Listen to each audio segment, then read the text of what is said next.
ہجامہ کے ذریعے جادو کا علاج بھی ہو سکتا ہے؟ تو یہودیوں میں عام طور پہ جادوگر زیادہ ہوتے ہیں، ٹھیک ہے یہ بات، مفتی طارق مسعود صاحب تو نہیں مانتے ان باتوں کو۔ یہ جو حصہ بتا رہے ہیں کانوں کے نیچے، یہ تو بڑا حساس ایریا ہے۔ ہجامہ جب لگاتے ہیں تو ان کے جسم سے، باڈی سے جو بلڈ نکلتا ہے وہ بلیک کلر کا ہوتا ہے۔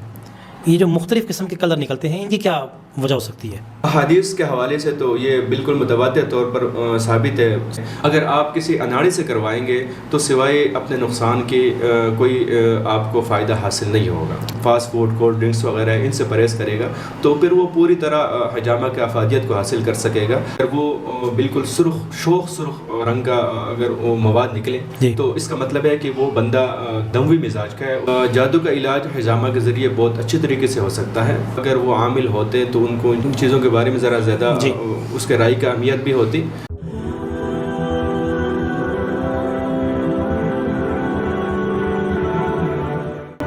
بسم اللہ الرحمن الرحیم۔ السلام علیکم ناظرین، آپ دیکھ رہے ہیں این ایف پوڈ کاسٹ اور میں ہوں آپ کا بھائی محمد نعیم فاروقی۔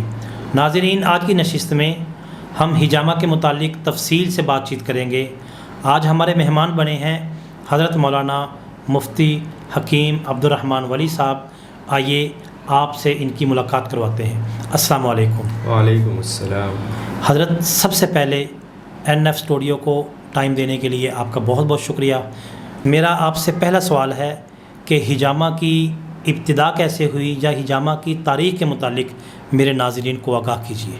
بسم اللہ الرحمن الرحیم، نحمدہ و نصلی علی رسول الکریم، اما بعد فاعوذ باللہ من الشیطان الرجیم، بسم اللہ الرحمن الرحیم۔ ما انزل اللہ داء الا وانزل له دواء۔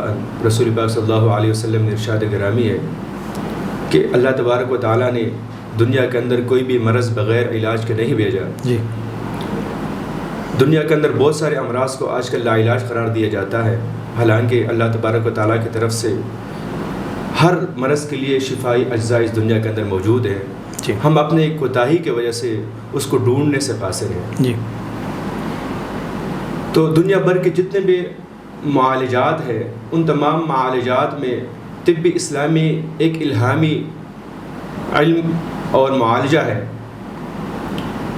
حضرت آدم علیہ السلام سے لے کر حضرت ادریس علیہ السلام تک، یہ 5 جو نسلیں تھی، ان میں طب صرف علم وراثت کہلاتی تھی۔ جی، حضرت ادریس علیہ السلام کے بعد اس کے کچھ شاگرد تھے جنہوں نے حضرت ادریس علیہ السلام سے علم طب سیکھا، اور پھر اس کے بعد علم یعنی الہامی علم کے بعد یہ تجرباتی علم میں بھی داخل ہونا شروع ہوا۔ جی، تو اس عظیم علم اور معالجہ کا ایک شاخ فرع وہ حجامہ ہے۔ جی، تو حجامہ سے متعلق تو یہ کوئی وثوق سے نہیں کہا جا سکتا کہ کب سے شروع ہوا، جی، لیکن ہمیں جو اس کے اثرات ملتے ہیں وہ 3000 سال قبل از مسیح کے ملتے ہیں۔ اچھا، یعنی ایک کتاب چائنا کے قدیم تہذیبی کتاب دریافت ہوئی جو 3000 سال قبل از مسیح کی تھی، اس میں بھی حجامہ کے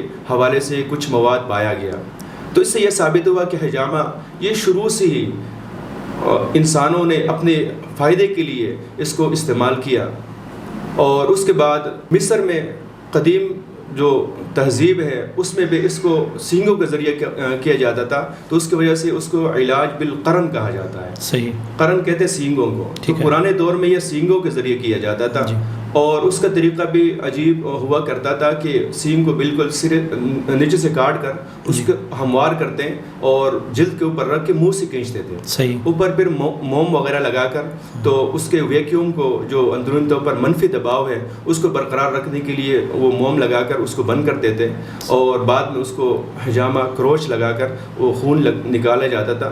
تو اسی طرح اس کے آلات بھی اس وقت جو ہے نا آہنی آلات کے علاوہ وہ اس وقت ہڈیوں سے کیا جاتا تھا، یا لکڑی کی تیز دھار چیزیں ہوتی تھی جن سے حجامہ کے کروچ کو سر انجام دیا جاتا تھا۔ صحیح۔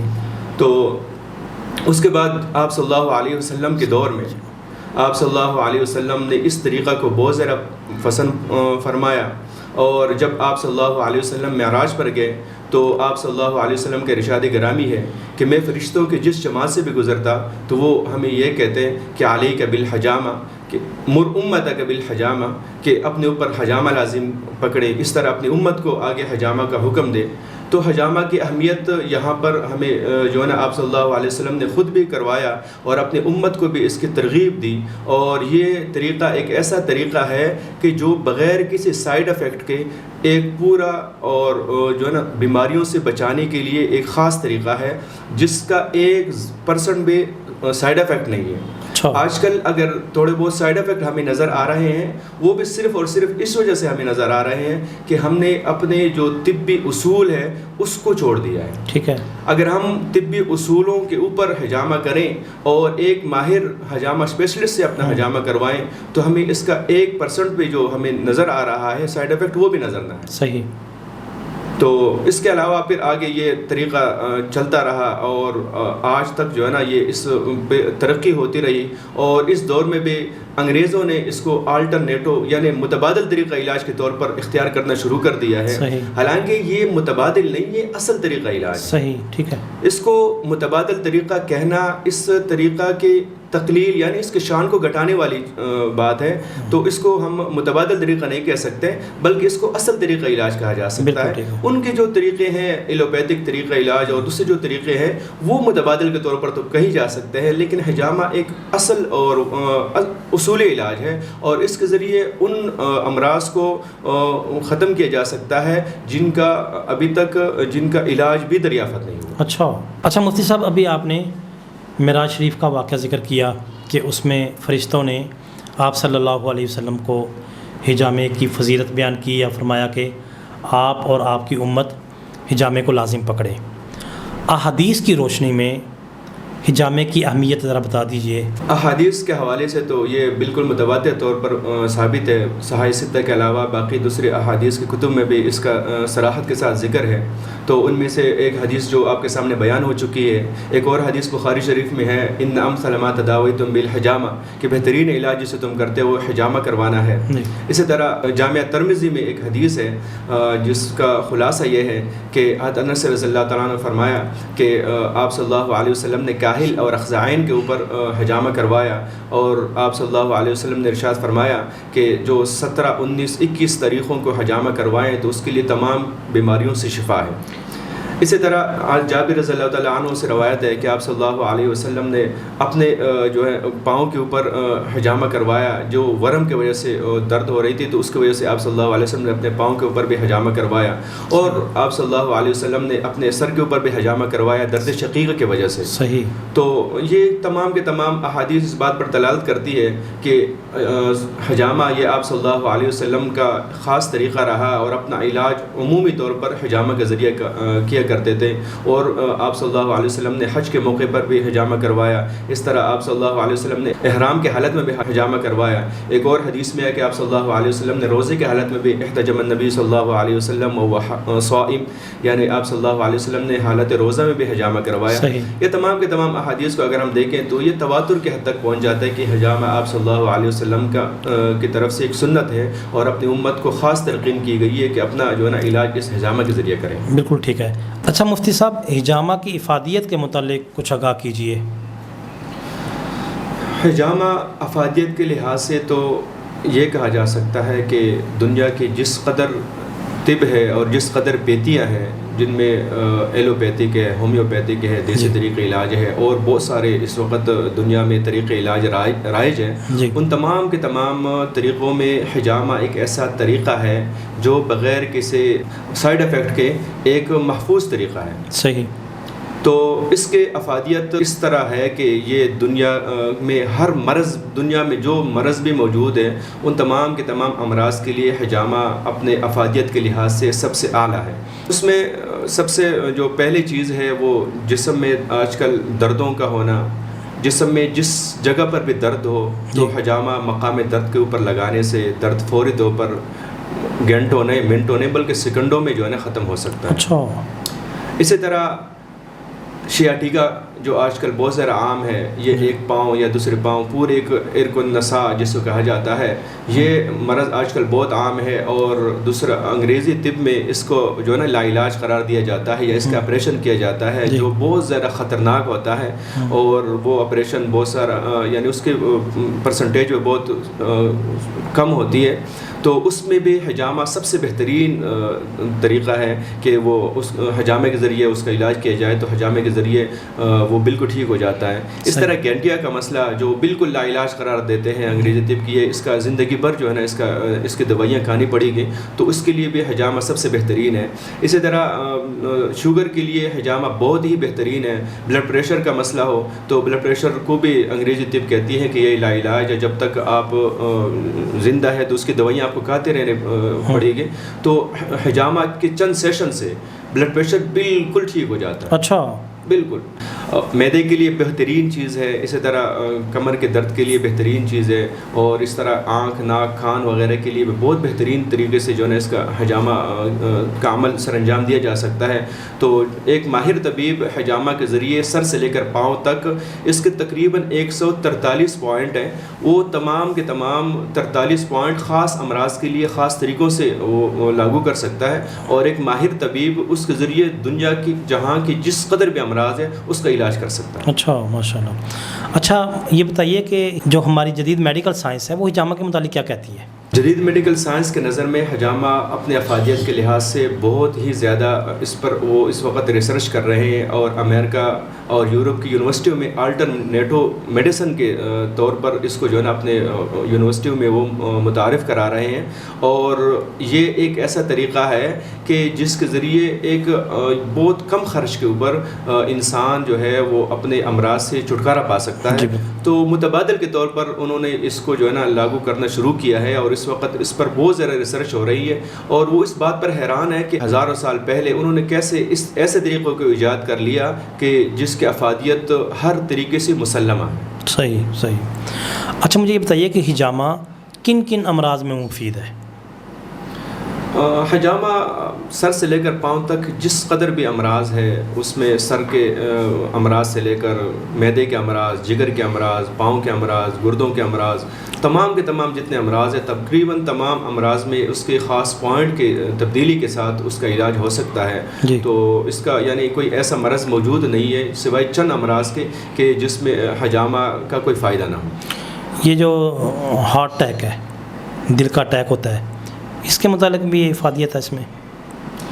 جی بالکل اس کا افادیت ہے. ایک بندہ اگر حجامہ مسلسل کرواتا ہے اور وہ اپنے 3-4 مہینے کے بعد جو ہے نا اپنے حجامہ کے روٹین بنا لیتا ہے، تو ہارٹ اٹیک بھی اسی طریقے سے ہوتا ہے کہ انسان کے جو شریانے ہیں، وریدے ہیں، اس کے اندر کچھ ایسے مواد جو فاضل مواد ہوتا ہے وہ جم جاتا ہے، جس کی وجہ سے ہارٹ اٹیک وغیرہ ہوتا ہے. تو حجامہ کے ذریعے وہ فاضل رطوبات سارا نکل کر تو انسان کو ہارٹ اٹیک سے بچاتا ہے. صحیح. اچھا مجھے یہ بتائیے کہ حجامہ کی مسنون تاریخ کون کون سی ہے؟ جی حجامہ کے مسنون طریق جیسے کہ حدیث شریف میں آیا ہے کہ 17 19 21 یعنی 17 19 21 یہ حجامہ کی مسنون طریقے اسلامی طریقے. جی بالکل.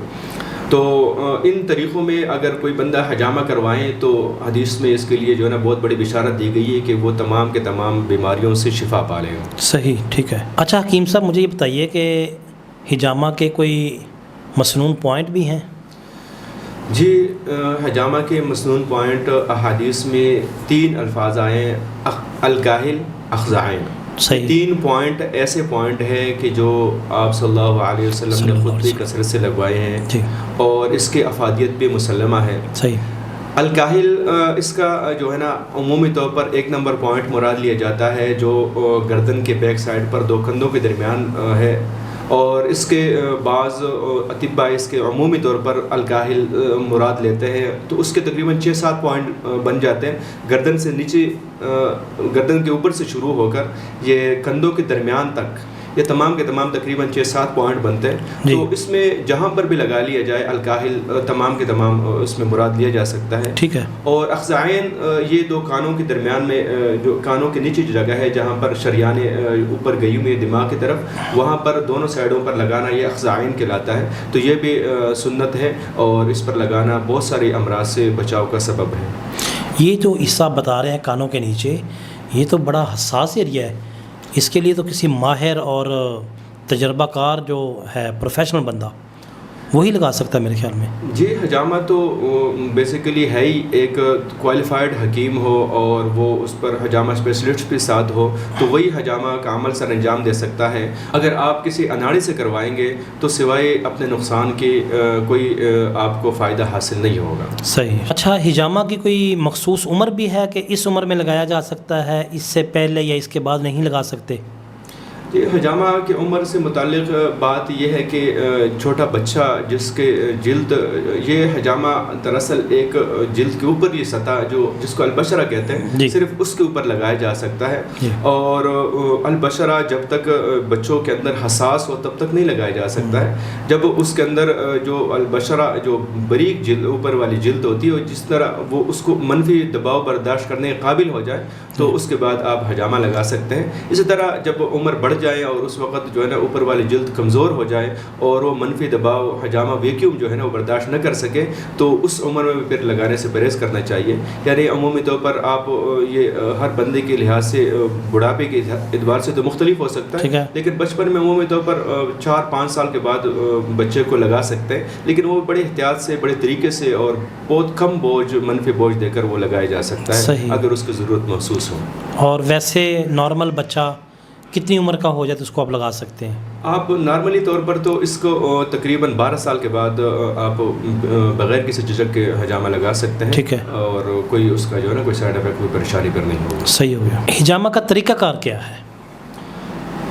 حجامہ کا طریقہ کار تو یہ ہے کہ کچھ اس میں شرائط ہے مریض کے لیے کہ وہ ان شرائط کا لحاظ کریں تو پھر حجامہ کا جو طریقہ ہے اس سے پوری طرح وہ افادیت حاصل کر سکتا ہے۔ جی، ان میں سب سے پہلے جو ہے نا نہار منہ ہونا۔ جی، نہار منہ اتنا زیادہ بھی نہ ہو کہ پیٹ میں بالکل کچھ نہ ہو، یعنی تقریباً کوئی 3-4-5 گھنٹے تک اس نے کچھ نہ کھایا ہو، اور اس سے پہلے اگر وہ کچھ ایسے دوائیاں استعمال کر رہے ہوں جو خون پتلا کر رہی ہو تو اس کا استعمال ترک کر دیں۔ ٹھیک ہے۔ اسی طرح مشقت والا کام کر رہا ہو تو مشقت والا کام بھی کچھ ترک کر دے۔ جی، اسی طرح اگر وہ جو ہے نا سگریٹ وغیرہ پیتا ہو تو وہ بھی چھوڑ دے۔ سگریٹ اگر پیتا ہو تو وہ بھی چھوڑ دے۔ تو یہ اس طرح یہ شرائط اگر وہ پہلے ان شرائط پر عمل کر کے حجامہ کروائے گا اور اس کے بعد بھی ان چیزوں سے پرہیز رکھے گا، یعنی اس کے بعد آپ جو ثقیل قسم کے غذائیں ہیں، بڑا گوشت وغیرہ ہو گیا، اس طرح بادی چیزیں، آلو گوبھی مٹر وغیرہ ہو گیا، اس طرح بازاری چیزیں، ان چیزوں سے اگر وہ پرہیز کرے گا، اور اسی طرح جو ہے نا یہ جو فاسٹ فوڈ، کولڈ ڈرنکس وغیرہ ہے، ان سے پرہیز کرے گا تو پھر وہ پوری طرح حجامہ کی افادیت کو حاصل کر سکے گا اور اس کو جو ہے نا حجامہ پوری طرح فائدہ پہنچائے گا۔ اچھا، آپ نے یہ بتایا کہ حجامہ لگانے سے 4-5 گھنٹے پہلے کچھ کھانا نہیں ہے، پانی پی سکتے ہیں؟ جی، ضرورت کے مطابق پانی پی سکتے ہیں، پانی پینے کا کوئی حرج نہیں۔ ٹھیک ہے۔ اور جیسا آپ نے بتایا کہ 4-5 گھنٹے پہلے کچھ نہیں کھانا، تو بقیہ جو بعد والا پرہیز ہے کہ جی آپ نے اسکیل چیز نہیں کھانی، جیسے آپ نے بتایا بیف نہیں کھانا، اس طرح دیگر چیزیں نہیں کھانی، آپ نے آلو کا بتایا، غالباً گوبھی کا بتایا، مٹر کا بتایا، یہ کتنی دیر تک نہیں کھانی یا پوری زندگی میں نہیں کھانا؟ نہیں، اس کا تقریباً سمجھ لو کہ 3-4 دن تک اگر ان سے پرہیز رکھے گا تو عمومی طور پر حجامہ سے بلڈ سرکولیشن جو ہے نا متاثر ہوتا ہے، اور وہ اس نے علاج جو کرنا ہے بلڈ سرکولیشن کو تیز کر کے جو جسم کے ردی مواد ہوتے ہیں اس کو نکالنا مقصود ہوتا ہے۔ تو جیسے وہ ردی مواد جسم سے نکلتا ہے تو پھر نئے اور فریش مواد وہاں پر اس کے قائم مقام آ جاتی ہے، تو اس دوران اگر بندہ پرہیز کرے، وہ 2-3 دنوں کے اندر پورے ہو جاتی ہے، تو اگر وہ پرہیز کرے، اچھی چیزوں کا استعمال کرے تو وہ جو ہے نا جو ردی المواد ہوتا ہے وہ نہیں بنتا ہے، اچھے مواد بن کر وہ جو مرض ہوتی ہے وہ بھی ختم ہو جاتی ہے اور انسان فٹنس کے حوالے سے بھی بہت اچھا ہو جاتا ہے۔ اگر آپ نے ابھی کہا کہ جی انسان ان چیزوں سے پرہیز کرے، اچھی چیزیں استعمال کرے، اچھی چیزوں سے کیا مراد ہے؟ اچھی چیزوں سے بہت ساری چیزیں، ان میں ماء العسل ہے، شہد کا پانی ہے، اس طرح جو ہے نا یخنی ہے، بکرے وغیرہ کی یخنی، وہ بہت اچھی چیز ہے، وہ مرغی کی یخنی، وہ بھی بہت اچھی چیز ہے، دیسی مرغا، ہاں جی۔ تو اسی طرح جو یہ پھل فروٹ وغیرہ ہے، ملک شیک وغیرہ ہے، ان کا استعمال زیادہ رکھیں، جو کا دلیا بہت اچھی چیز ہے، اس کا استعمال رکھیں۔ اسی طرح جو خفیف چیزیں ہیں، جو ہلکے پھلکی چیزیں، ان کا استعمال اگر وہ زیادہ رکھے گا تو وہ افادیت کے لحاظ سے اس کو بہت زیادہ فائدہ دے گی۔ اچھا حکیم صاحب، بعض دفعہ دیکھنے میں آیا ہے کہ کچھ لوگ حجامہ لگواتے ہیں، حجامہ لگاتے ہوئے ان کے جسم سے جو بلڈ نکلتا ہے اس کا کلر ریڈ کلر کا ہوتا ہے، اور کچھ لوگ ہم نے دیکھے ہیں کہ ہجامہ جب لگاتے ہیں تو ان کے جسم سے، باڈی سے جو بلڈ نکلتا ہے وہ بلیک کلر کا ہوتا ہے۔ یہ جو مختلف قسم کے کلر نکلتے ہیں ان کی کیا وجہ ہو سکتی ہے؟ حجامہ یہ بلڈ کے لحاظ سے، خون کے لحاظ سے مختلف مزاج کے اوپر دلالت کرتا ہے۔ اگر وہ بالکل شوخ سرخ رنگ کا اگر وہ مواد نکلیں تو اس کا مطلب ہے کہ وہ بندہ دموی مزاج کا ہے، اس کا جو بلڈ سرکولیشن ہے وہ بہت تیز ہے۔ اور اگر وہ ہلکا سرخ ہو تو اس کا مطلب ہے کہ وہ بلغمی مزاج کا آدمی ہے۔ اور اگر وہ بالکل سیاہی مائل ہو تو اس کا مطلب ہے سوداوی مرض کا جو ہے نا، یعنی تیزابیت اس کے جسم میں بہت زیادہ ہے۔ تو اس لحاظ سے یہ رنگوں کا فرق ہوتا ہے کہ یہ مزاج ہر انسان کے مختلف ہوتے ہیں۔ بعض لوگوں کے جو مزاج ہوتے ہیں وہ سوداوی مزاج ہوتے ہیں، یعنی وہ خشک مزاج کے حامل ہوتے ہیں، بعض لوگ گرم مزاج کے حامل ہوتے ہیں۔ تو جو گرم مزاج کے حامل کا خون ہوتا ہے وہ ہلکا جو ہے نا، بالکل سمجھ لو کہ ہلکا پیلا مائل اس کا خون ہوتا ہے۔ تو اس جو ہے نا، پھر اس میں کنڈیشن دوسری مختلف ہوتی ہے کہ بعض لوگوں کا خون جو ہے نا جم جاتا ہے، بعض کا نہیں جمتا ہے۔ تو جمنے کے لحاظ سے بھی یہ مختلف کیٹیگریاں ہوتی ہیں۔ تو جن کا خون جم کر 3 منٹ کے اندر ہی نکل کر 3 منٹ کے اندر جم جائے تو اس کا مطلب ہے یہ ایک ٹھنڈی مزاج کا آدمی ہے۔ ٹھیک ہے۔ اور جن کا خون نکل کر 5 منٹ کے بعد جم جائے تو اس کا مطلب ہے کہ یہ بالکل معتدل اور نارمل انسان ہے۔ ٹھیک ہے۔ اور اگر وہ 5 منٹ کے بعد بھی نہ جمے، وہ بالکل جمے ہی نہ، تو اس کا مطلب ہے کہ وہ بندہ بہت زیادہ گرم مزاج کا حامل ہے اور اندرون طور پر جسم میں اس کی گرمائش حد سے بڑی ہوئی ہے۔ تو اس کو اپنے علاج پر بھی توجہ دینا چاہیے، اور جو حجامہ کروا رہے ہیں اس سے بھی اس کا علاج طریقے سے ہو سکتا ہے۔ اگر وہ 2-3 سیشن اور کروائیں اس ترتیب سے، جیسے کنڈیشن ہو اس کے مطابق، تو وہ بالکل ٹھیک ہو سکتا ہے۔ ٹھیک ہو گیا۔ اچھا مجھے یہ بتائیے کہ حجامہ آپ نے ایک دفعہ لگایا ہے تو جلد از جلد یا دوبارہ اگر آپ نے لگوانا ہے تو اس میں کم از کم وقفہ کتنا ہونا چاہیے؟ یہ بھی ہر بندے کے اپنے کنڈیشن پر ہوتا ہے۔ بعض لوگوں کو ضرورت ہوتی ہے 15 دن کے بعد بھی۔ ایک جو ایسا مریض ہے جو بہت زیادہ اندرونی طور پر خراب ہو چکا ہے، اس کے امراض جو ہے بگڑ چکے ہیں، تو وہ 10 دن کے بعد بھی 15 دن کے بعد بھی کروا سکتا ہے۔ ٹھیک ہے۔ اور اگر بندہ صرف فٹنس کے لیے کروانا چاہتا ہے اور اس کو کوئی اور مسئلہ نہ ہو، صرف اپنی جو ہے نا جسمانی ضروریات اور فٹنس وغیرہ کو مد نظر رکھ کر وہ حجامہ کروانا چاہتا ہے، تو عمومی طور پر ہم ان کو ٹائم دیتے ہیں، مہینہ کے بھی دیتے ہیں، 2 مہینے کے بھی دیتے ہیں، 3 مہینے کے بھی دیتے ہیں۔ تو اس کے یعنی مختلف مزاجوں کے اعتبار سے، مختلف کنڈیشن کے اعتبار سے مختلف وقت ہوتا ہے۔ اگر ایک بندہ فٹ ہے، اس کو کسی قسم کا کوئی مرض نہیں ہے، تو اس کو عمومی طور پر کتنے دنوں کے بعد حجامہ لگوا لینا چاہیے، یا اس کو حجامے کی ضرورت نہیں ہے؟ یہ حجامہ صرف امراض کے لیے نہیں لگایا جاتا ہے، یہ حفظ ما تقدم کے طور پر جو امراض آ رہی ہوتی ہے جسم میں، ان تمام امراض سے بچاؤ کا بھی ایک طریقہ ہے۔ ایک بندے کو کوئی مرض نہیں ہے، وہ محسوس کرتا ہے کہ مجھے کوئی مرض نہیں ہے، لیکن وہ حجامہ کرواتا ہے، تو اس کا مطلب یہ ہے کہ وہ جو امراض جسم میں آ رہی ہیں، یا بہت سارے امراض ایسے ہوتے ہیں جو خون میں بن رہی ہوتی ہے لیکن انسان کو پتہ نہیں چل رہا، جب وہ بن جاتی ہے، مرض کبھی فوراً نہیں آتا ہے، مرض ہمیشہ خون کے ذریعے آتا ہے، اور وہ بہت آرام سے اس کے اندر سرایت کرتا ہے۔ جب وہ اپنے علامات ظاہر کرتا ہے پوری طرح، تو اس کا مطلب ہے کہ وہ مرض کے اندر رچ بس چکا ہے۔ پہلے صرف ہلکے پھلکے علامات ہوتی ہے، یا اس کو جن کا جو ہے نا عمومی طور پر لوگوں کو ادراک نہیں ہوتا ہے، تو جو بندہ حجامہ کرواتا رہتا ہے تو وہ بلڈ سرکولیشن اس کی بہتر ہوتی رہتی ہے، اور فاضل مواد جو ٹاکسن وغیرہ جسم میں ہوتا ہے وہ تمام کے تمام ٹاکسن اس کے جسم سے نکلتا جاتا ہے، تو وہ جو ہے نا بالکل اس کے امراض ختم ہوتے جاتے ہیں۔ بالکل ٹھیک ہے۔ آپ یہ کہنا چاہ رہے ہیں کہ جب ہمیں ادراک ہوتا ہے مرض کا، یا ہمیں پتہ چلتا ہے، تو اس وقت وہ مرض اپنی آخری سٹیج پہ پہنچ چکا ہوتا ہے؟ جی بالکل ایسا۔ یہ مرض کا جو ہے نا یکدم جسم میں بننا، یہ ایک یعنی بنتا ہی نہیں ہے سرے سے، بلکہ یہ جو ہے نا آرام سے جسم میں بنتا ہے، اسٹیپ بائی اسٹیپ۔ تو حجامہ کرواتے رہنا چاہیے، ایک تو سنت ہے، اس کا ثواب بھی ہے، اور ساتھ جو ہے وہ امراض سے بچاؤ کا ایک طریقہ بھی ہے۔ بالکل ٹھیک ہو گیا۔ اچھا حکیم صاحب، مجھے یہ بتائیے کہ یہ جو حجامہ لگاتے ہیں عمومی طور پر اس کے زخم کتنے دنوں بعد ٹھیک ہو جاتے ہیں؟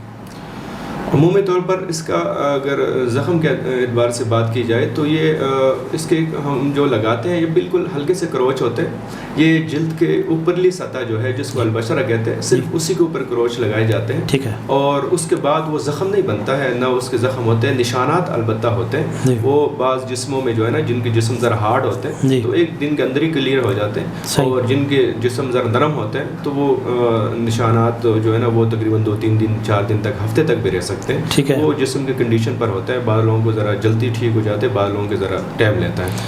ٹھیک ہے. اچھا، یہ جو شوگر کے مریض ہیں عمومی طور پر سننے میں یہی آیا ہے کہ ان کا زخم جلدی ٹھیک نہیں ہوتا. کیا آیا یہ شوگر کے مریض بھی حجامہ لگوا سکتے ہیں؟ ان کا زخم یہ ٹھیک ہو جاتا ہے کہ نہیں؟ شوگر کے مریضوں کے لیے حجامہ لگانا بہت زیادہ فائدہ مند ہے. ٹھیک ہے. اور ایک اللہ کی طرف سے ایک خاص بات یہ بھی ہے کہ ہمارے پاس ایسے بہت سارے مریض آئے جن کے زخم ٹھیک نہیں ہوتے جی، لیکن حجامہ کے زخم فوراً ٹھیک ہو جاتے ہیں. اچھا. یہ اللہ کی طرف سے ایک خاص انعام ہے کہ حجامہ کے زخم بگڑتے نہیں ہیں. اگر وہ کوئی اناڑی نہ لگائیں اور اسی طریقے سے اگر لگائی جائے تو وہ اس کے زخم کبھی نہیں بگڑیں گے. اور یہ اس کو جو ہے نا شوگر کو بھی فائدہ تو پہنچائے گا. اور اس کے جو پرانے زخم ہے، میرے پاس ایسے بھی بہت سارے مریض آئے ہیں کہ جن کے زخم ٹھیک نہیں ہو رہے تھے. جب حجامہ لگایا تو اس حجامے کے زخم بھی ٹھیک ہو گئے اور ساتھ جو دوسرے زخم تھے وہ بھی ٹھیک ہونا شروع ہو گئے. اس کی وجہ اگر ہم دیکھیں تو یہ ہوتی ہے کہ عمومی طور پر شوگر کا مرض جو ہے نا یہ بلڈ سرکولیشن پاؤں کی طرف جانے سے روک دیتی ہے. ٹھیک ہے. پاؤں کی طرف جب بلڈ سرکولیشن پوری طرح اپنا جو ہے نا وہ اثر نہیں کرتی ہے تو اس وقت وہاں پر جس زخم کو ٹھیک کرنے کے لیے جس پلازمے وغیرہ کی ضرورت ہوتی ہے وہ پوری طرح وہاں پہنچتا نہیں ہے. تو اس کی وجہ سے وہاں پر زخم بگڑنا شروع ہو جاتا ہے اور ڈاکٹر جو ہے نا اس کو پھر آپریشن کر کے کاٹنے کی طرف جاتے ہیں. تو اس کو جو ہے نا کبھی آپریشن نہیں کروانا چاہیے بلکہ حجامہ کی طرف آنا چاہیے. تو حجامہ اگر کروا لیا جائے ان جگہوں پر خاص طریقے سے تو وہ حجامہ کے بھی زخم ٹھیک ہو جائیں گے اور بلڈ سرکولیشن جب وہاں پر بہتر ہوگا تو وہ زخم کو ٹھیک کرنے کے لیے جس مواد کی ضرورت ہے جسم میں قوت مدافعت ٹھیک ہونے کی وجہ سے وہ زخم خود بخود ٹھیک ہونا شروع ہو جائے. ٹھیک ہے. آپ کے تجربے میں کچھ ایسے لوگ ہیں کہ ڈاکٹروں نے جن کو جواب دے دیا ہو یا جن کے مرض ایسے تھے جو کہ ٹھیک نہیں ہو رہے تھے انہوں نے آپ سے حجامہ لگوایا اور وہ ٹھیک ہو گئے؟ اس کے لیے تو بہت سارے، ایک مثال تو نہیں پیش کی جا سکتی ہے، اس کے سینکڑوں مثالیں ہیں. عمومی طور پر جلدی امراض میں ہمارے پاس اس کے بہت سارے پیشنٹ آتے ہیں. جو اسلام آباد کے الرجی سینٹر ہے وہاں سے انہوں نے جواب دے دیا کہ آپ زندگی پر دوائی کھاتے رہے ہیں لیکن انہوں نے دوائی کھانے کے باوجود بھی جو ان کو کوئی فائدہ نہیں ہو رہا تھا. تو وہ حجامہ کے تقریباً بعض لوگ جن کا مسئلہ بہت زیادہ ہوتا ہے 8-10 سیشن کروانے پڑتے ہیں یا 4-5 سیشن کروانے پڑتے ہیں، 2-3 سیشن جیسے کنڈیشن ہو اس کے مطابق. تو وہ بالکل اللہ کے فضل سے ٹھیک ہوئے جو ڈاکٹروں کی طرف سے لا علاج تھے اور اللہ تبارک و تعالیٰ نے صرف حجامہ کے ذریعے ان کو شفا دیے. اور یہ اس کے کامیاب اور اہمیت کے حامل ہونے کی دلیل ہے. اچھا مفتی صاحب، آپ نے بتایا کہ جسم کے اندر جتنے بھی امراض ہیں تقریباً سب کے سب امراض کا علاج حجامہ ہے. مجھے یہ بتائیے کہ حجامہ کے ذریعے جادو کا علاج بھی ہو سکتا ہے؟ جی بالکل، آپ نے بہت اچھا سوال کیا. جادو کا علاج حجامہ کے ذریعے بہت اچھی طریقے سے ہو سکتا ہے اور میرے بھی تجربے میں ایسے کئی مریض آئے ہیں. چونکہ ہم تھوڑے بہت عملیات کا کام پہلے کرتے رہے تو ایسے مریض جن کا جادو کسی طریقے سے ختم نہیں ہو رہا تھا، ٹھیک ہے، تو ہم نے جو سنت پوائنٹ ہے الکاہل، اس پر حجامہ کر کے اس کے جادو کو توڑا ہے. اور اللہ کے فضل سے ایسا جادو جو خطرناک ترین قسم کا جادو تھا جو کسی طریقے سے کسی سے ٹوٹ نہیں رہا تھا، تو اللہ کے فضل سے 1-2 دفعہ حجامہ کرنے سے ان کا جادو بالکل ٹوٹ گیا اور پھر دوبارہ بھی ابھی تک اس کو دوبارہ جادو کا کوئی عارضہ دوبارہ پیش نہیں آیا. تو اس کے جادو کے حوالے سے بھی اس کے بہت زیادہ افادیت ہیں. لیکن یہ ایک بات ہے کہ جو حجامہ اگر جادو کے لیے لگوانا چاہے تو اس کے لیے حاجم کا یعنی جو حجامہ کرنے والا ہے وہ اپنے اوپر اذکار وغیرہ پڑھیں، اپنا حصار وغیرہ کریں تاکہ اس کے اثرات حاجم کے اوپر نہ پڑے، حجامہ کرنے والے کے اوپر نہ پڑے. اور اگر وہ عامل ہو تو سب سے بہترین بات ہے. اگر عامل نہیں ہے تو اپنے اوپر حصار، چاروں خل وغیرہ اور اس طرح جو ہے نا آیات سحر وغیرہ کا وظیفہ کر کے پڑھے تاکہ جو ہے نا اس کے بد اثرات اس حجامہ کرنے والے کے اوپر نہ پڑے. کوئی ایسی مثال ہے اس کی کہ جادو کے جو برے اثرات ہیں وہ حاجم کے اوپر پڑے ہوں؟ جی اس کے یہ تو عمومی ایک چیز ہے کہ جب جادو کو توڑا جاتا ہے تو جادو کے اثرات توڑنے والے کے اوپر ضرور آتے ہیں. ٹھیک ہے. تو اس کے لیے عامل کا مضبوط ہونا لازمی ہے. اگر کمزور عامل کسی مضبوط جادو کو ہاتھ ڈالتا ہے تو عامل جو ہے نا اس سے عمومی طور پر خود ہی متاثر ہو جاتا ہے. اور اس کے ایک نہیں سینکڑوں مثالیں جو ہے نا موجود ہیں ہمارے اپنے دوستوں کے ساتھ اور ساتھیوں کے ساتھ. ایسے بہت سارے ہو چکا ہے. ہمارے ایک دوست ہیں جو ہے وہ جرمنی میں رہتے ہیں, تو وہاں پر جادو یہ یہودی بہت زیادہ تیز کرتے ہیں. تو یہاں ہمارے استاد سے سیکھ کر گئے, ہلکے پھلکے عملیات وغیرہ سیکھ کر گئے. جب وہاں پہنچے تو ایک جادوگر سے اس کا مقابلہ ہوا, تو ایک دوسرا اس کا دوست تھا, اس کے اوپر جادو کیا. تو جب جادوگر سے مقابلہ ہو رہا تھا اس نے اس کا جادو توڑا, تو فوری طور پر اس کے اوپر آ گیا, جس کو کہتے ہیں عود کرانا. تو وہ اس کی وجہ سے اس کے زبان بالکل جو ہے نا بند ہو گئی. 3 سال تک اس کی زبان بند رہی. تو اس کے بعد پھر جو ہے نا علاج معالجہ وغیرہ یہاں سے ہوتا رہا. پھر 3 سال بعد اس کی زبان دوبارہ کھل گئی اور وہ جو ہے نا اس کے جادو کے اثرات وغیرہ ختم ہو گئے. اس لیے جادو کے لیے کروانے میں تھوڑا بہت احتیاط کا وہ ہونا چاہیے. اپنے اوپر جو ہے نا وہ صبح شام کے اذکار وغیرہ اس طرح جو ہے نا حصار وغیرہ کر کے پھر جادو کے لیے کیا. ٹھیک ہے. اچھا, ابھی آپ نے جب ذکر کیا کہ آپ کے ایک دوست ہیں جرمنی میں ہوتے ہیں اور ان کے اوپر کسی یہودی نے جادو کیا, اس طرح کی بات کر رہے تھے آپ. تو یہودیوں میں عام طور پہ جادوگر زیادہ ہوتے ہیں, ٹھیک ہے یہ بات. مفتی طارق مسعود صاحب تو نہیں مانتے ان باتوں کو؟ ٹھیک ہے نعیم بھائی, جو جادو ہے اور جنات کا معاملہ ہے اس طرح یہ اس کے لیے عمومی طور پر خاص لوگ ہوتے ہیں. تو جس کا جو فیلڈ ہوتا ہے اس کے رائے کا اسی فیلڈ میں اعتبار کیا جاتا ہے. ٹھیک ہے. تو اب یہ تو نہیں کہا جا سکتا کہ مفتی صاحب ایک بہت بڑے عامل بھی ہیں. تو اگر وہ عامل ہوتے تو ان کو ان چیزوں کے بارے میں ذرا زیادہ اس کے رائے کا اہمیت بھی ہوتی, لیکن میرے خیال میں وہ عامل نہیں ہے.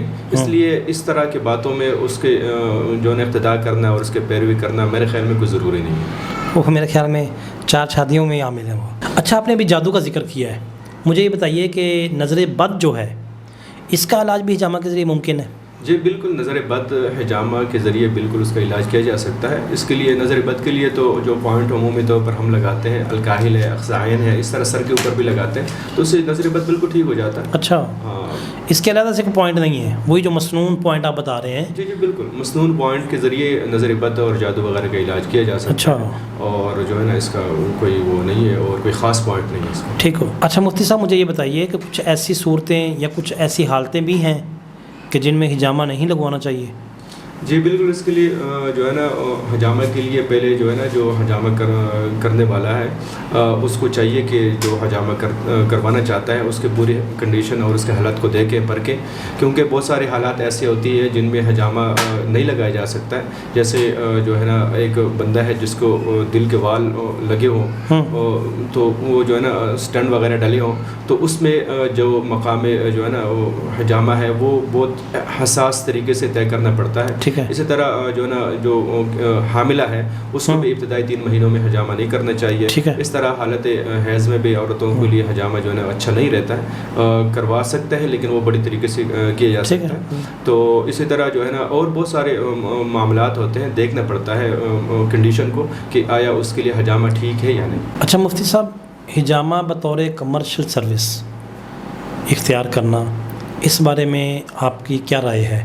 یا یوں کہہ لیں کہ حجامہ لگانے والا بندہ جو اجرت لے رہا ہے اس کے بارے میں ہماری شریعت کیا کہتی ہے؟ حجامہ بطور کمرشل سروس اور اسی طرح حجامہ کی اجرت لینا شریعت میں بالکل جائز ہے. ٹھیک ہے.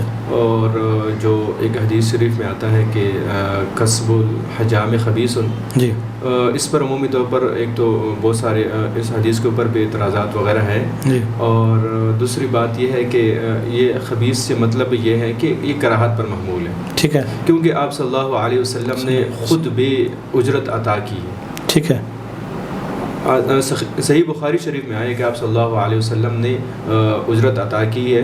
اور ابن عباس رضی اللہ تعالیٰ عنہ فرماتے ہیں اگر یہ حرام ہوتا تو آپ صلی اللہ علیہ وسلم کبھی اجرت عطا نہ کرتے. ٹھیک ہے. تو اس سے بڑھ کر ہمارے لیے اور کوئی دلیل نہیں ہو سکتی ہے. جب عبداللہ ابن عباس رضی اللہ تعالیٰ عنہ فرماتے ہیں کہ اگر یہ حرام ہوتا تو اجرت عطا نہ کرتے, اس کے بالکل صحیح ہونے کی دلالت ہے. اور اس کو جو خبیث یعنی کراہت پر محمول کیا جا سکتا ہے, یہ بھی ایک اس وقت کے اعتبار سے بات ہے کہ جب یہ لوگ سینگوں کے ذریعے خون کھینچا کرتے تھے. جی. تو اس کے جو برے اثرات وغیرہ ہوتے تھے وہ کھینچنے کی وجہ سے جو حجامہ کرنے والے کے پھیپڑوں میں جاتے اس کے منہ میں جاتے تو ایک کراہت والا عمل اس وقت محسوس ہوتا تھا. لیکن آج کل کے دور میں جیسے کپ آتے ہیں, اس طرح ویکیوم پمپ وغیرہ ہے, اس میں وہ چیزیں بھی نہیں ہیں. اس لیے بلا جو ہے نا اس کو بغیر کسی جو ہے جھجک کے جو ہے نا اس کو اختیار کیا جا سکتا ہے, اور اس کے اجرت کے جو ہے نا حرام ہونے کے اوپر یا اس طرح کوئی اور دلیل نہیں ہے جس سے ہم یہ کہہ سکیں کہ یہ حرام ہے. ٹھیک ہے. اچھا مجھے یہ بتائیے کہ آپ کا جو دواخانہ ہے وہاں پہ میل کو تو لگایا جاتا ہے, فیمیل کو لگوانے کی بھی سہولت ہے, اور وہ فیمیل کے لیے کوئی فیمیل ہی ہے لگانے والی؟ جی بالکل, میل کے لیے تو میں خود ہی لگوا لیتا ہوں, اور فیمیل کے لیے پھر وہ ضروری ہے کہ فیمیل کے جو ہے نا ترتیب ہو, وہ ہمارے ہاں ہے, اور جو ہے نا وہ ایک حجامہ اسپیشلسٹ جو ہے نا وہ موجود ہے جس سے جو ہے نا وہ فیمیل کے لیے جو ہے نا حجامہ کی سہولت بھی وہاں پر موجود ہے. ٹھیک ہے. اچھا میرا آخری سوال یہ ہے کہ اگر کوئی بندہ اس عمل کو سیکھ کر بطور پیشہ کے اختیار کرنا چاہے تو کیا آپ اس کی ہیلپ کریں گے؟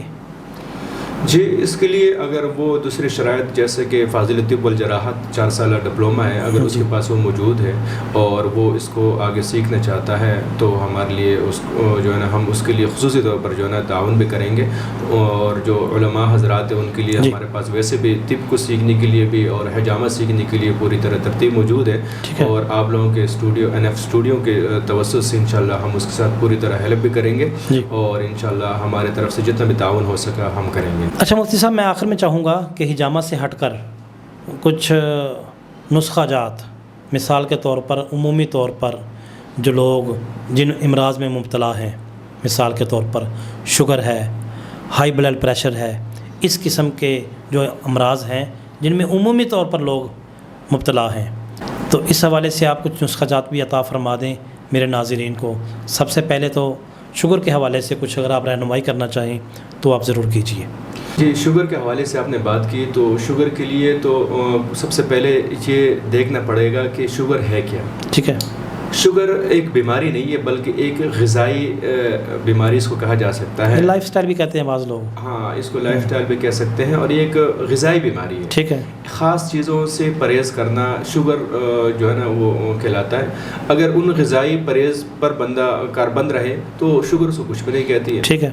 تو اس میں سب سے پہلی چیز جو ہے نا بندہ جو عمومی طور پر ہمارے جو ہے نا استعمال میں گندم ہے, گندم میں نشاستہ کی مقدار بہت زیادہ ہے. ٹھیک ہے. تو ہمیں جو آٹا استعمال کرنا چاہیے لو کارب آٹا استعمال کرنا چاہیے. ٹھیک ہے. لو کارب آٹا اگر بندہ جو شوگر کا پیشنٹ استعمال کرے گا تو وہ شوگر جو ہے نا اس کی کنٹرول رہے گی, اور شوگر کے حوالے سے اس کو جو ہے نا کوئی پریشانیاں لاحق نہیں ہوگی. لو کارب آٹے میں آپ اگر خود بنانا چاہے تو اس کی ترتیب یہ ہے کہ 5 کلو آپ گندم کر لیں, 5 کلو آپ جو کر لیں, 5 کلو مکئی کر لیں, 5 کلو باجرہ کر لیں, اور 5 کلو چنے. تو یہ تمام چیزوں کو ملا کر جو ہے نا اس کو پیس لیا جائے, اور روٹی اپنے 1-2 روٹیاں جتنی بھی آپ نے استعمال کرنی ہو اس سے بنا کر استعمال کی جائے. تو یہ لو کارب آٹا ہوگا. اس میں اس کے جو شوگر کی وجہ سے جو کمزوریاں ہیں وہ بھی ختم ہوں گی, اور شوگر کو بھی یہ کچھ نہیں کہے گی. ٹھیک ہے. دوسری بات شوگر کے مریضوں کے لیے جو خاص ضروری طور پر جو ہے نا ان کے لیے ضروری ہے وہ یہ ہے کہ وہ اپنے جو ہے نا ڈائٹ اور ایکسرسائز کا خاص خیال رکھیں. جی. جو شوگر کے پیشنٹ ایکسرسائز کا خیال رکھیں گے شوگر کبھی اس کو کچھ بھی نہیں کہہ سکتے. ٹھیک ہے. تیسرا, اگر شوگر کنٹرول سے جو ہے نا بڑھ رہی ہے اور وہ کنٹرول نہیں ہو رہی ہے تو اس کے لیے کچھ پھر ادویات کا سہارا لینا چاہیے. تو ادویات میں دیسی طور پر تو بہت ساری چیزیں موجود ہے. اس میں جو ہے نا سب سے جو بہترین چیزیں اگر وہ بندہ خود بنائے تو بالکل فری کا بنے گا, اور بہت بہترین چیز ہے وہ ہے جامن کا سرکہ. جامن کا سرکہ بہت آرام سے اور صحیح طریقے سے اگر بندہ بنانا چاہے تو اس کا طریقہ بہت سمپل سا ہے. جامن تقریباً لے لیں, کوئی 10-15 کلو لے لیں, اس کا پانی نکالیں اور کسی مرتبان وغیرہ میں رکھ کر اس میں ہلکا سا بیک ریسٹ جو خمیر جسے کہتے ہیں وہ ڈالیں. اور یہ تو ہوتا ہے جامن گرمی کے موسم میں, تو دن کو گرم دھوپ میں رکھے اور شام کو جو ہے نا اس کا ڈھکن کھول کے ہلکا سا جو ہے نا ہوا نکال کے دوبارہ سائے میں رکھیں. اس ترتیب سے تقریباً کوئی 20 دن سے لے کر 40 دن کے دوران وہ جو ہے نا اس کے اندر خمیر پڑ کر وہ سرکہ بن جائے گا. ٹھیک ہے. تو روزانہ جو اس سے 1 ڈھکن استعمال کرے گا تو شوگر جتنا بھی اس کا ہائی ہوگا وہ اپنے لیول پر آنا شروع ہو جائے گا. اچھا. ایک اور نسخہ جو ہے نا وہ آپ کو اسکرین پر بھی انشاءاللہ مل جائے گا. وہ جو ہے وہ یہ ہے کہ اس میں 3 چیزیں ہیں. وہ تخم سرس یہ لینا ہے آپ نے 50 گرام. اسی طرح آپ نے لینا ہے گون کیکر یہ 50 گرام لینا ہے. اور تیسری چیز تما بیج کے بغیر یہ لینا ہے، یہ 50 گرام. یہ تینوں چیزیں ہم وزن ہے اس کو لے کر پیس لیں اور 1000 mg کے کیپسول بھر لیں. یہ دن میں صبح اور شام ایک کیپسول استعمال کریں، اس سے شوگر بالکل کنٹرول ہو جاتی ہے. ٹھیک ہو گیا، ٹھیک ہے. اور بلڈ پریشر کے حوالے سے؟ بلڈ پریشر کے حوالے سے جو ہے نا وہ بلڈ پریشر بھی خون کے اندر جو ہماری صلابت ہوتی ہے، سختی وغیرہ ہوتی ہے، اس کی زیادتی کی وجہ سے بلڈ پریشر ہوتا ہے. تو اس کی سختی کم کرنے کے لیے تو بہت ساری چیزیں موجود ہیں، تو اس کے لیے بھی ایکسرسائز بہت ضروری ہے. اور دوسری چیز غذائی طور پر جو ہے نا ہمیں اگر ایک چٹنی اپنے غذا کے اندر روزانہ استعمال کرنا شروع کر دیں تو بلڈ پریشر کا مسئلہ خود بخود ہی ختم ہو جائے گا. اس میں 4 چیزیں ہیں: اناردانہ، پودینہ، ادرک اور لہسن. لیکن اس میں خاص خیال اس بات کا رکھتے ہیں اس چٹنی کے اندر جو لہسن اور ادرک ہے یہ دیسی ہونا چاہیے. اگر یہ فارمی ہوگا، دوسرا یہ جیسے ادرک آتے ہیں آج کل وہ جو ہے نا تیزاب کے اندر وہ کھلایا ہوتا ہے، وہ اگر لوگے تو اس کا اتنا فائدہ نہیں ہوگا. لہسن بھی دیسی لیں اور ادرک بھی دیسی لیں. تو یہ جو ہے نا روزانہ 1 چمچ اگر دوپہر کے کھانے کے ساتھ استعمال کرنا شروع کر دیں تو یہ معدے کو بہت اچھا فائدہ دے گا، موٹاپے کو بھی فائدہ دے گا. اس طرح بلڈ پریشر کے مریض بھی اس سے بالکل بلڈ پریشر سے جو ہے نا جو اس کے عوارضات ہے اس سے بچ کر رہیں گے. اور یہ شوگر کو بھی بہت زیادہ فائدہ دیتا ہے. اچھا جی. تو یہ چاروں چیزیں ایک مقدار میں ڈالنی ہے؟